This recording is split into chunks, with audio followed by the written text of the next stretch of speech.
유양의 열여전 중 두 번째 편인 현명전에 나오는 여인들의 이야기입니다. 일화 중심에 짤막한 문단으로 이루어져 있어 몇 편을 함께 묶어 올립니다. 주남 대부의 아내 이야기. 주남은 낙양의 옛 이름이라고 하는데 주남 땅의 대부가 누구인지는 밝혀져 있지 않지만 그 대부의 아내 이야기입니다. 남편인 대부가 조정의 명을 받고 멀리 떠나 치수공사를 맡게 되었습니다. 대부가 돌아올 때가 지났으나 돌아오지 않았는데 그의 아내는 그가 나라 일을 게을리 할까 두려워했습니다. 그리하여 이웃 사람들에게 평소 남편인 대부와 함께 나누던 말을 했습니다. 나라에 어려움이 많을 때에는 오로지 힘써 이겨내야 하며 남으로부터 질책을 받아 부모에게 근심을 끼쳐드리지 말아야 합니다. 옛날 순임금은 역산에서 농사를 짓고 내택에서 물고기를 잡았으며 황하의 물가에서 질그릇을 구웠습니다. 그 일이 순임금의 일은 아니었지만 그러한 일을 한 것은 부모를 봉양하기 위해서였습니다. 집이 가난하고 부모가 늙었다면 이를 가리지 않고 해야 합니다. 부모가 물을 깃거나 절구질을 할 정도라면 아내를 가리지 않고 결혼해야 합니다. 그러므로 부모가 생존해 계시면 항상 부모님과 잠시라도 함께 지내며 대의를 저버리지 않고 재난을 겪지 않아야 마땅합니다. 무릇 봉황새는 그물에 걸리는 일이 없고 기린은 함정에 빠지지 않으며 교룡은 메마른 연못에 들어가지 않습니다. 새나 짐승도 지혜가 있어 재앙을 피할 줄 아는데 하물며 사람에 있어서 이겠습니까? 어지러운 시대에 살면서 도리를 깨우치지 못하고 사나움에 위축되어 의를 행할 수 없다 해도 벼슬살이를 하는 것은 부모님이 생존해 계시기 때문입니다. 그리고 시를 지었습니다. 방어의 붉은 꼬리, 왕실이 불타듯 붓네. 불타듯 붉으니 부모님이 매우 가까이에 계시네. 이는 아마 어쩔 수 없기 때문이었을 것입니다. 군자는 이로써 주남의 아내를 알게 되었으며 그녀가 능히 남편을 바로 잡을 수 있음을 알았습니다. 송나라 포소의 아내, 여종. 다음은 송나라 포소의 아내 여종의 이야기입니다. 여종은 남편이 멀리 타향에 나가 집에 없는데도 시어머니를 극진히 모셨습니다. 남편인 포소가 위나라에 가서 벼슬을 한 지 3년이 지났습니다. 포소가 위나라에서 소실을 얻어 살았으나 여종은 그런 사실을 알면서도 시어머니를 변함없이 정성을 다해 봉양했습니다. 위나라에 오가는 자가 있어 남편의 소식을 들었는데 남편이 소실에게 매우 후하게 재물을 대준다고 했습니다. 여종의 손윗 동서가 여종에게 말했습니다. 자네는 떠나는 것이 좋겠네. 여종이 물었습니다. 무엇 때문에요? 손윗 동서가 대답했습니다. 남편에게 좋아하는 사람이 생겼는데 자네가 왜 머물러 있어야 하는가? 여종이 대답했습니다. 여인이 한번 초래를 올리면 개가 하지 않으며 지아비가 죽는다 해도 제가 하지 않습니다.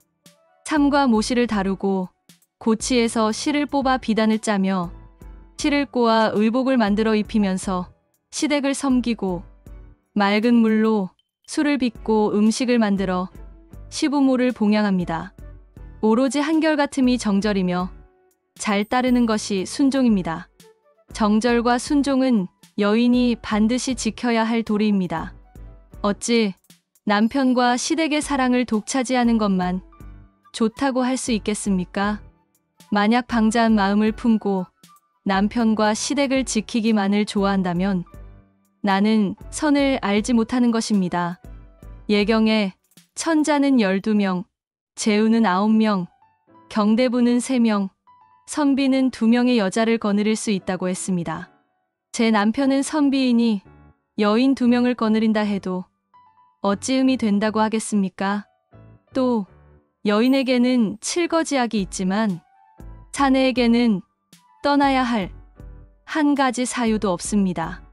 칠거지약의 법도에 투기는 바로 맨 앞에 있으며 음란함과 도둑질, 수다스러움과 교만에 남을 업신여기는 것, 자식이 없거나 나쁜 병에 걸린 것 등 모두 투기의 뒤에 있습니다. 저는 형님이 아내의 법도를 가르치지 않고 오히려 나로 하여금 그 법도를 버리도록 하려 하시니 어찌 그 말을 따를 수 있겠습니까? 마침내 손이 동서의 말을 듣지 않고 시어머니를 더욱 극진히 모셨습니다. 송나라 군주가 그녀의 일을 알게 되었습니다. 송나라 군주는 여종이 사는 마을에 표석을 세우고 그녀에게 여자의 모범이 될 만한 부녀자라는 뜻의 여종이라고 호를 내렸습니다. 군자가 말했습니다. 여종은 겸손하고 예를 알았다. 또 시에 이르기를 정숙한 몸가짐과 아름다운 안색, 조심하고 공경하며 옛 가르침을 본받아 위에 힘썼도다 라고 한 것은 이를 말하는 것입니다. 진나라 조최의 아내. 이번에는 춘추시대 진나라 조최의 아내 조이의 이야기입니다. 조최의 아내는 춘추시대 제나라 환공의 뒤를 이어 두 번째 패자가 되었던 진문공의 딸인데 진나라 문공이 조최에게 하가시켜 조씨 가문의 사람이 되었기 때문에 조이라 불렀습니다. 진나라 문공의 공자 시절 이름은 중이었습니다. 일찍이 부친인 헌공이 총애했던 여인인 여의의 농간으로 태자인 신생이 자결하게 되자 공자 중이는 평소 가깝게 지내던 조최 등 일행과 함께 외가인 정나라로 망명했었습니다. 정나라 사람이 그의 두 딸인 수괴와 계회를 공자인 중이에게 바쳤는데 공자 중이는 수괴를 조최의 아내로 삼게 하였습니다. 수괴는 조최와의 사이에 돈이라는 아들을 낳았습니다. 그러던 중 진나라에서는 공자 중이의 동생인 이호가 귀국한 후 진나라의 군주로 즉위해 해공이 되었습니다. 해공은 형인 공자 중이가 자신보다 신망이 높은 것을 싫어해 자객을 보내 죽이려고 했습니다. 그 사실을 알게 된 공자 중이와 조최는 정나라에 처자를 남겨둔 채 급히 일행과 함께 제나라로 떠나게 되었습니다.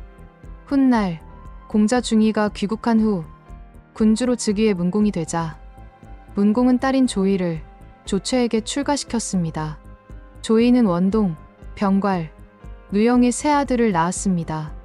조이는 남편인 조최에게 정나라에 두고 온 아들 돈과 그의 모친을 맞아들이자고 권했으나 조최는 사양하며 감히 결행하지 못했습니다.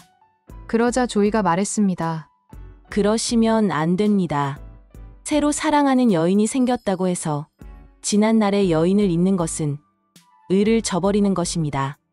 또 새로운 상대를 좋아한다 해서 옛사람을 가볍게 여기는 것은 은혜를 저버리는 것입니다. 그리고 곤궁하게 지낼 때 함께 고생하던 사람을 부귀를 얻은 후 돌아보지 않는 것은 예를 버린 것입니다. 당신이 이 세 가지를 버린다면 무엇으로 남을 부릴 수 있겠습니까? 그러시다면 저라 할지라도 또한 당신을 남편으로 모실 수 없습니다. 시에 이르기를 물을 캐는데 뿌리만 다가 아니로다. 언약을 어기지만 않았다면 함께 해로하였을 것이다. 라고 하지 않았습니까? 남과 고생을 함께 했다면 비록 작은 잘못이 있다 해도 함께 죽을지언정 떠나지 않는 법인데 하물며 새로운 사람에게 안주해 옛사람을 저버리다니요. 또 시에 그대 신혼이 즐거워 나는 안중에 없구나 라고 탄식한 것은 모두 그 행동에 상처를 받아 말한 것입니다. 당신은 그들을 맞이해 와서 새로운 사람으로 인해 옛정을 버리는 일이 없도록 하십시오. 마침내 조최가 결단을 내려 수괴와 조돈을 맞이해 왔습니다. 또 조이는 돈이 어질다 하여 조최에게 요청해 적자로 삼게 하고 자신의 세 아들을 그 아래에 두게 했으며 수괴를 정실로 모시고 자신은 그 아래가 되었습니다. 조돈이 정경이 되자 조이가 자신의 모자에게 정실과 적자의 지위를 양보한 은혜를 생각하고 당시 군주인 성공에게 조이의 둘째 아들 병괄을 공족대부로 삼아달라고 요청하며 말했습니다. 병괄은 군이 씨의 사랑하는 아들입니다. 군이 씨가 아니었다면 저는 지금까지 정나라 사람으로 남아 있을 것입니다. 그렇다면 제가 어찌 지금에 이르렀겠습니까? 마침내 성공이 허락해 병괄은 그 일족을 관장하는 공족대부가 되었습니다. 군자가 말했습니다. 조이는 공손하고 사양할 줄 알았다. 시에 이르기를 온화하고 공손한 사람은 오로지 덕의 터전이로다 라고 한 것은 이를 말하는 것입니다. 시청해 주셔서 감사합니다.